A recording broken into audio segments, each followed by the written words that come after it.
Yo guys, Paunchy here, and today I'm going to talk a little bit about my patch bay.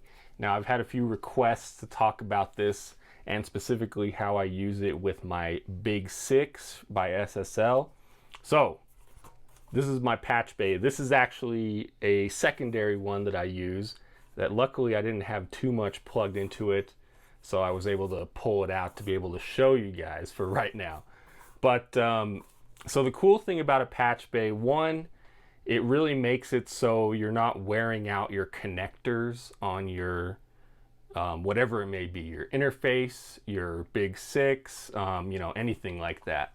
Because, unfortunately, people may not realize, but the more you plug in and out of a connector, eventually they do start to wear out.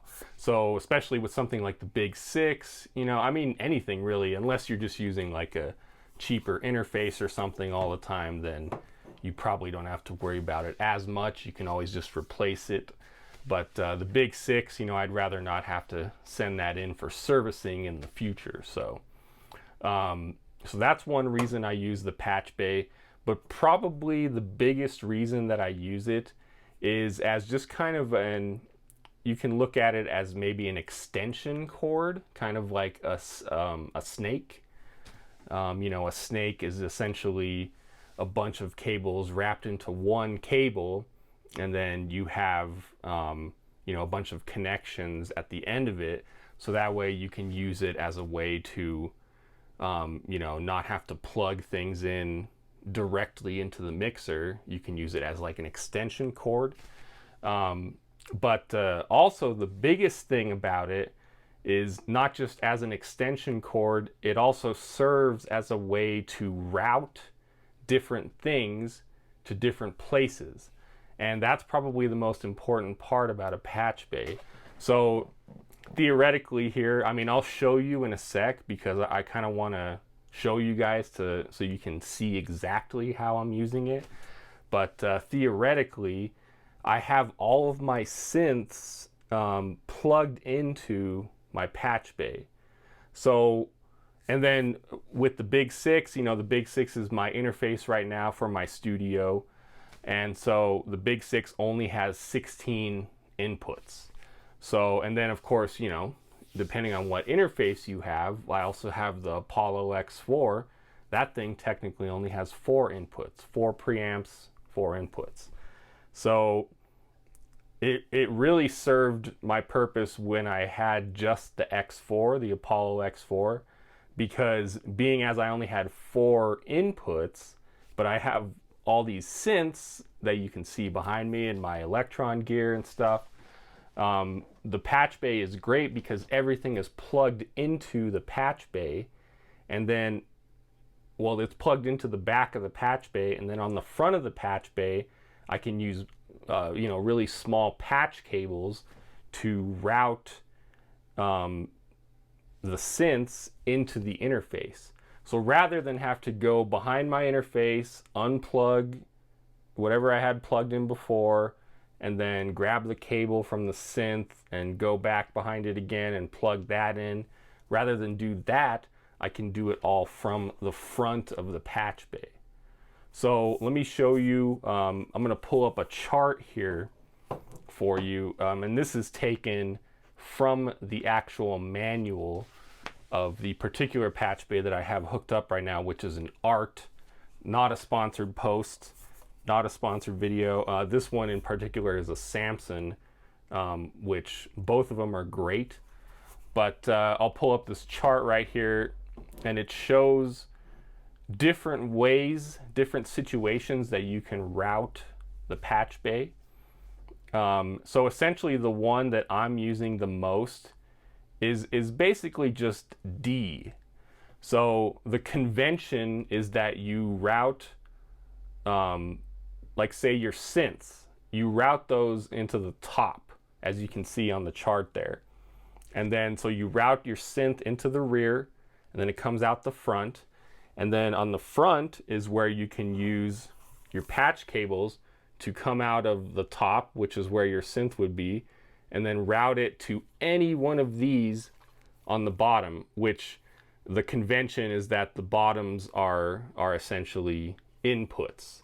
So the top is supposed to be, you know, things like synths that are coming into it, and then you want to take it out and plug it into something else. Sorry, I hope that wasn't too confusing, but look at it as the top are the outputs, the bottom are the inputs. So on the bottom is where you would, for example, say if you had the Apollo X4, you could set the first 4 right here as the inputs on your X4. So that way, and then you have all your synths on top, so that way you can plug any one of these synths into the inputs on the X4. So let me show you exactly what I mean. So that way, you know, I don't want to just talk about it. I want to be able to show it to you, so that way you can kind of see for yourself what it actually does. So let's do it. All right, guys, so we have everything hooked up here. Just a quick example to show you exactly what I'm talking about. So I have the patch bay here hooked up to the Big 6. Now I have a left and right hooked up here to the line in. The black one, of course, going to the left, red one to the right. And so that comes out to the back of the patch bay here on the bottom. And then, you know, normally, you know, of course, you want to make sure you match up the left and right channels. And then over here, I have my mini Juno, and I have that hooked into the back of the patch bay on the top there. So again, you know, you want to make sure you get the left and the right correct there. So that's the back of the patch bay. So that's how that's hooked up. So the front here is where things get interesting. So I have these 2 patch cables here, and these are, you know, you can get a good little pack of these, you know, a bunch of them for a good deal. You know, and they're definitely some high quality cables. I forgot which brand they are, but you know, as long as they're not too cheap, you're probably good. But so these patch cables in the front, you know, these are essentially for routing to the different parts of the patch bay. So for example, you know, I have these going to the first 2 inputs on the patch bay, and so that comes out here on the back and goes to 1 and 2 on the Big 6. So you can really kind of visualize everything here to see exactly how it's all hooked up. So you can look at it as this goes to here, which comes through the patch bay to right here. Then that goes to down here, and then that goes through the patch bay to the back right here, and then into the Big 6. So that's essentially it in a nutshell. But you know, say I had, you know, in my other patch bay, I have all 16 of these hooked up to the Big 6. So say I want to, you know, I want to put something else in channel 1 and 2 here. I just unplug these. And like, if I'm not going to use this synth at all, I'll just leave these cables hanging there or something, and then plug something else into right here. So you can use this as a way to plug something else that's not plugged into the back, or of course you can route stuff from the back here to any of the ones here. So say I had another synth, of course I don't right now plugged in, but say I had another synth plugged into 3 and 4 right here, and then I wanted to plug those into 1 and 2 on the Big 6, then of course I would plug those in that way. Well, you get the idea. But of course, because I'm holding the camera here as well. So that's essentially how you route things with your patch bay. So as you can imagine, it makes things super helpful. Also, one thing I want to bring attention to on the front here, you can see that it actually has a switch in the middle there. So that's a way to kind of change up the routing on your patch bay.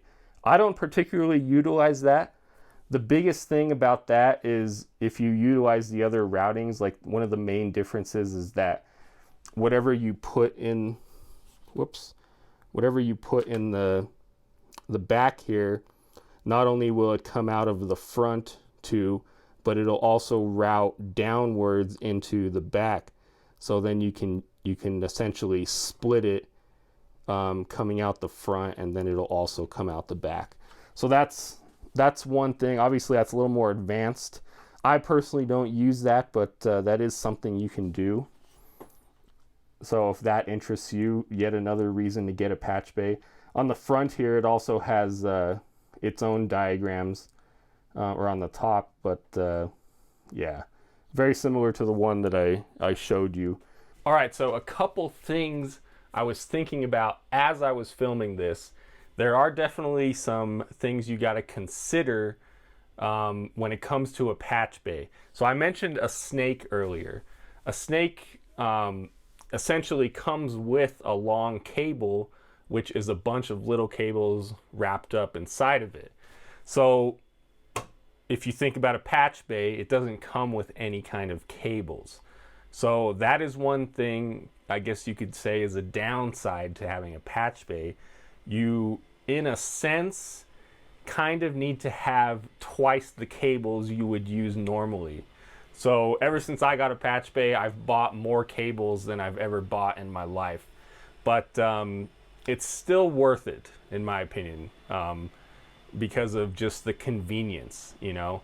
Again, you can use the front to route things rather than having to plug and unplug things, you know, in the back of a synth, or the back of your interface, whatever it may be. Especially if you have a rack like I do, you know, you don't want to be going, you know, and my rack is in the worst possible place essentially.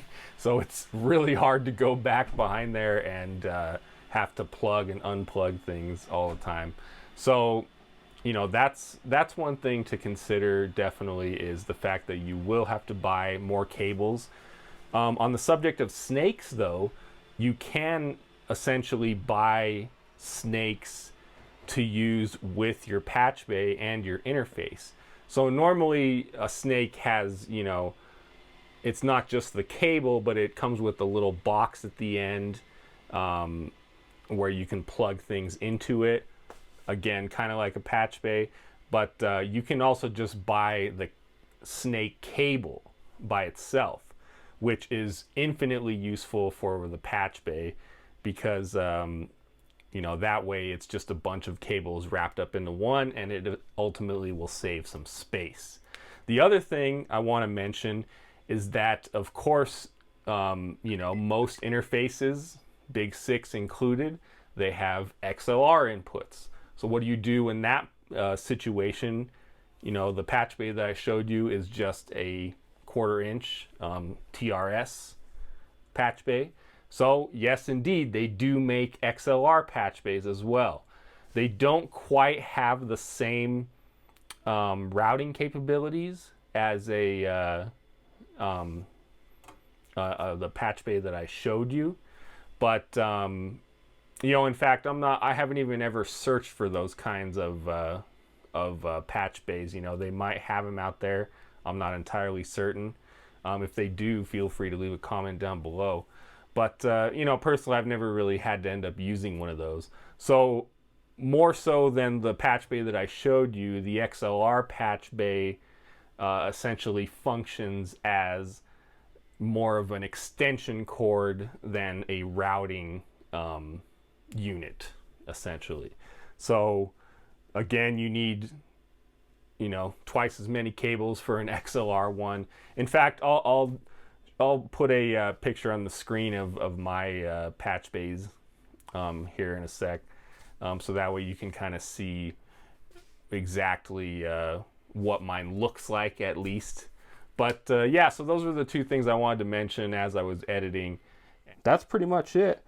So if you have any questions, feel free to let me know, and leave a comment down below. If you have any feedback or ideas for another video, I will see you guys in the next one.